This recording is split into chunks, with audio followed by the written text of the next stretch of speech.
റിവ്യൂവറിനെ വിളിച്ചിട്ട് വഴക്ക് പറയുന്നത് എനിക്ക് ആളിനെ ഒന്നും അറിയുന്നില്ല. പക്ഷെ അദ്ദേഹം അത് ചെയ്യാൻ കാണിച്ച ധൈര്യത്തിനെ ഞാൻ അപ്രീഷിയേറ്റ് ചെയ്യുന്നു. കാരണം അങ്ങനെ കോടികൾ മുടക്കി ഇറക്കുന്ന അത് അദ്ദേഹത്തിന് എത്ര കോടി ചിലവാക്കിയാണ് സാധനം എടുക്കുന്നത്. അപ്പൊ അത് വലിച്ചു കീറായിക്കുമ്പോൾ ഒരിക്കലും സമ്മതിക്കത്തില്ല. ഒരിക്കലും ഞാൻ പ്രതികരിക്കും.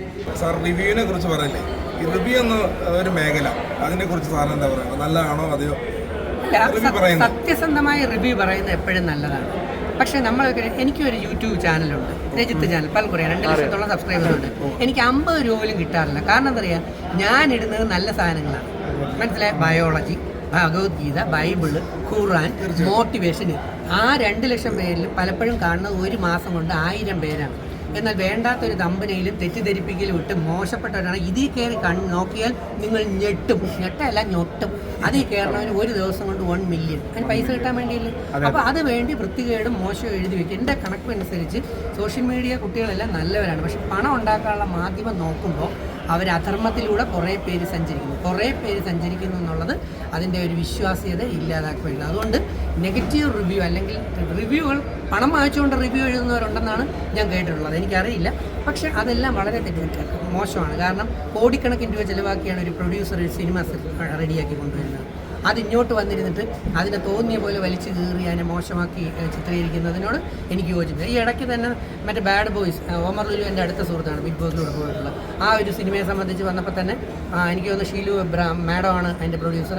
മാഡത്തിൻ്റെ ഹസ്ബൻഡാന്ന് തോന്നുന്നു. ഒരു റിവ്യൂവറിനെ വിളിച്ചിട്ട് വഴക്ക് പറയുന്നത് എനിക്ക് ആളിനെ ഒന്നും അറിയുന്നില്ല. പക്ഷെ അദ്ദേഹം അത് ചെയ്യാൻ കാണിച്ച ധൈര്യത്തിനെ ഞാൻ അപ്രീഷിയേറ്റ് ചെയ്യുന്നു. കാരണം അങ്ങനെ കോടികൾ മുടക്കി ഇറക്കുന്ന ഒരു ഫിലിമാണ്. ഈ മലയാള ഫിലിം ഇൻഡസ്ട്രിയിലാണ് നമ്മൾ ഈ റിവ്യൂകൾ കൊണ്ട് കൊല വിളിക്കാനായിട്ട്. പക്ഷെ എല്ലാവർക്കും അഭിപ്രായം പറയാനുള്ള സ്വാതന്ത്ര്യമില്ലേ. ഉണ്ണി ബ്ലോഗാണോ ഏത് ബ്ലോഗാണെന്നൊന്നും എനിക്കറിയില്ല. ഞാൻ പറഞ്ഞത് ഉണ്ണി നല്ലതിട്ടാ വളരെ സന്തോഷം, ശരിയാണ് പറഞ്ഞെങ്കിൽ വളരെ സന്തോഷം. പക്ഷെ പണം മുടക്കുന്ന ഒരു പ്രൊഡ്യൂസറിന്റെ വേദന കൂടെ മനസ്സിലാക്കാൻ നമുക്ക് മനസ്സിലാകുന്നില്ലെങ്കിൽ നമ്മൾ വെറും സാഡിസം മെന്റാലിറ്റി ഉള്ളവരാണ്. അന്യരെ മറ്റുള്ളവരെയും ദ്രോഹിച്ച് സന്തോഷം കണ്ടെത്തുന്ന വ്യക്തികളായിരുന്നു. ഞാൻ പ്രൊഡ്യൂസറിനും ഡയറക്ടറിന്റെയും സൈഡിലാണ്. കാരണം പ്രൊഡ്യൂസേഴ്സ് ഇല്ല നിങ്ങളൊന്ന് സങ്കല്പിച്ച് നോക്കിയേ. കേരളത്തിൽ മലയാളത്തിൽ സിനിമ ഇല്ല. ഡയറക്ടേഴ്സ് ഇരിക്കട്ടെ, പ്രൊഡ്യൂസേഴ്സ് ആയിട്ടില്ല. ആരും പ്രൊഡ്യൂസ് ചെയ്യാൻ തയ്യാറാവുന്നില്ല. നിങ്ങൾക്ക് എന്തെങ്കിലും ഒരു റിവ്യൂ ഇടാനോ നിങ്ങൾക്ക് ഏതെങ്കിലും ഒരു അവസരം ഉണ്ടാവുമോ? ഇല്ല. മലയാള സിനിമ ഇൻഡസ്ട്രി പൂട്ടിക്കെട്ടും. പ്രൊഡ്യൂസേഴ്സാണ് നമ്മളെ സംബന്ധിച്ച് നമ്മുടെ ഗോഡ് പ്രൊഡ്യൂസറാണ്. അവൻ പണം കഷ്ടപ്പെട്ടുണ്ടാക്കി കൊണ്ടുവന്നിട്ടാണ് ആ പ്രൊഡ്യൂസർ സാറ് പ്രൊഡക്ഷൻ നടത്താക്കുന്നത്. അതിനെ എങ്ങനെ പൂട്ടിക്കാമെന്ന് നോക്കുന്ന മലയാളിക്ക് പിന്നെ നമ്മൾ സ്വയം പട്ടിണിക്ക് ഉണ്ടാവാൻ നോക്കിയില്ലേ, നമ്മൾ സ്വയം ഇരിക്കുന്ന കമ്പ് വെട്ടയല്ലേ ചെയ്യുന്നത്. സോ ശക്തമായി തന്നെ അതിന് ഞാൻ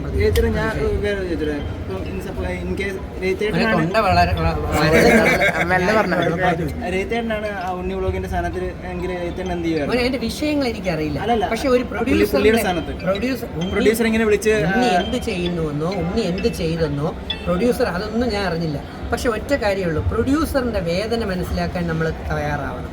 മനസ്സിലാക്കണം. ഞാൻ ചോദിക്കട്ടെ, നീ ഒരു പ്രൊഡ്യൂസർ, മോൻ്റെ പേര് എനിക്കറിയില്ല, എന്താ ആരും ഒരു പ്രൊഡ്യൂസറാണ്. 1 കോടി ചിലവാക്കി എന്നെ കൊണ്ടൊരു സിനിമ എടുപ്പിച്ചു. അതങ്ങോട്ട് കൊണ്ടുവന്നപ്പോൾ ഇങ്ങേര് അല്ലെങ്കിൽ ആരെങ്കിലും കയറിയിരുന്ന് അതിനെ വലിച്ചു കീറി നശിപ്പിച്ചു. നീ പെരയുടെ മരം വിറ്റിട്ട് ലോൺ വെച്ചിട്ടുമാണ് ഈ സിനിമ എടുത്തത്. ഇതിനിപ്പോൾ ഒരു വികാരം ഉണ്ടാവില്ല അല്ലേ? സങ്കടം ഉണ്ടാവും. ആ സങ്കടം മാത്രമേ കണ്ടാൽ മതി. സങ്കടം കണ്ടാൽ മതി. സങ്കടം ഈ 5 വിരലും എങ്ങനെ ഇരിക്കുന്നത്? 5 വിരലും വ്യത്യസ്തമാണ് അല്ലേ? അതുപോലെ മനുഷ്യരും വ്യത്യസ്തമാണ്.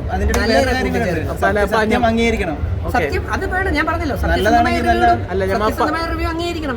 ഞാൻ എന്താ ആദ്യം പറഞ്ഞത്? റിവ്യൂ അംഗീകരിക്കരുതെന്നാണോ പറഞ്ഞത്? സത്യസന്ധമായി ഇടുന്ന റിവ്യൂകൾ അംഗീകരിക്കുക തന്നെ വേണം. പക്ഷേ റിവ്യൂകൾ സിനിമകളെ കൊല്ലാനും സിനിമ ഇൻഡസ്ട്രി നശിപ്പിക്കാനും പ്രൊഡ്യൂസർമാരെ കുത്തുവാള എടുപ്പിക്കാനും തയ്യാറാവരുത്. അത് വളരെ മോശമാണ്. കാരണം കുറച്ച് കഴിഞ്ഞാൽ നിങ്ങളെ വിശ്വസിക്കാതാവും. ജനം റിവ്യൂവേഴ്സിനെയും സോഷ്യൽ മീഡിയയും വിശ്വസിക്കാത്ത ഒരു സമയം താമസിയാതെ എത്തും. നിങ്ങൾ എഴുതി വെച്ചു. നമ്മുടെ ജോജു സാറിന് ഇതുപോലെ പ്രശ്നമാണ് പണി സിനിമയ്ക്ക്. അങ്ങനെ ഒരു ഇതുണ്ടായിരുന്നു ജോജു സാറിന്.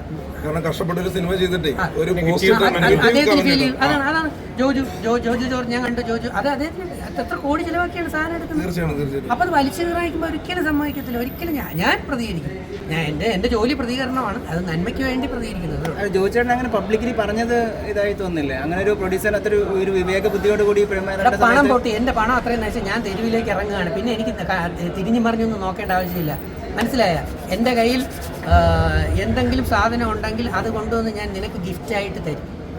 അല്ല നമ്മൾ ഒരു പ്രൊഡക്റ്റ് പബ്ലിക്കിലേക്ക് ഇറക്കുമ്പോൾ പല രീതിയിലുള്ള അഭിപ്രായം ഉണ്ടാവും. അതിൽ മെജോറിറ്റിക്ക് നല്ല രീതിയിൽ പറയണം, അത് നല്ല രീതിയിൽ പറയണം. മോശമായ രീതിയിൽ പറയുന്നത് ശരിയാണ്. മെജോറിറ്റിയുടെ അഭിപ്രായം നോക്കിയിട്ടാണ് വിജയം സമ്പന്നമാണെന്നാണ് അവകാശപ്പെടുന്നത് അല്ലേ? സംസ്കാര സമ്പന്നമാണ് മെജോറിറ്റി, അങ്ങനെ തന്നെയാണ്. പക്ഷെ കുറച്ചു പേരുടെ പ്രവർത്തനം പോലെ ഈ പേരില്ലാതാക്കാൻ ഇല്ലേ? ആലോചിച്ച് നോക്ക്, ഫോറിനേഴ്സ് വരെ കേരളത്തിൽ ആവശ്യം പോലെ വരുന്നു.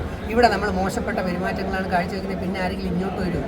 നമ്മൾ പോകാൻ മടിക്കുന്ന കുറേ രാജ്യങ്ങളില്ല. എന്തുകൊണ്ട് നമ്മൾ കുറേ രാജ്യങ്ങളിൽ പോകാൻ മടിക്കുന്നു?